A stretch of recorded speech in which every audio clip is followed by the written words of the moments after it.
नमस्कार मंडळी, तुमच्यापैकी बऱ्याच जणांनी ब्ल्यू टीबद्दल ऐकले असेल. तर ही बघा, ब्ल्यू टी अशी दिसते.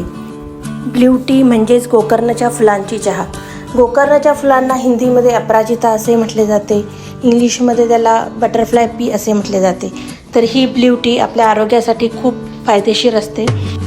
ज्यांचे कोलेस्ट्रॉल वाढलेले असेल, ज्यांना हाय ब्लड प्रेशर असेल, ज्यांना शुगरचा त्रास असेल, त्यांच्या सगळ्यांसाठी ब्ल्यू टी ही फायदेशीर ठरते. तसेच गोकर्णाच्या फुलांमध्ये अँटीऑक्सिडंट असतात, त्यामुळे ही चहा पिल्यामुळे वजन कमी करण्यासाठी किंवा कंट्रोलमध्ये ठेवण्यासाठी देखील उपयोग होतो. आणि अँटीऑक्सिडंट्समुळे आपली स्किन आणि केस देखील चांगले राहतात. अजून एक बेनिफिट सांगायचा म्हणजे ब्ल्यू टी पिल्याने स्मरणशक्ती देखील इम्प्रूव्ह होते. तर ज्यांना अल्झायमरचा त्रास असतो त्यांना ब्ल्यू टी पिली तर नक्कीच फायदा होतो. तर हे आणि असे अनेक फायदे या चहाचे आहेत. तर तुम्ही देखील हा चहा नक्की ट्राय करा. तर हा चहा बनवायचा कसा? 1 कप चहासाठी तुम्ही 3 ते 4 फुलं घेतली तरी चालतात.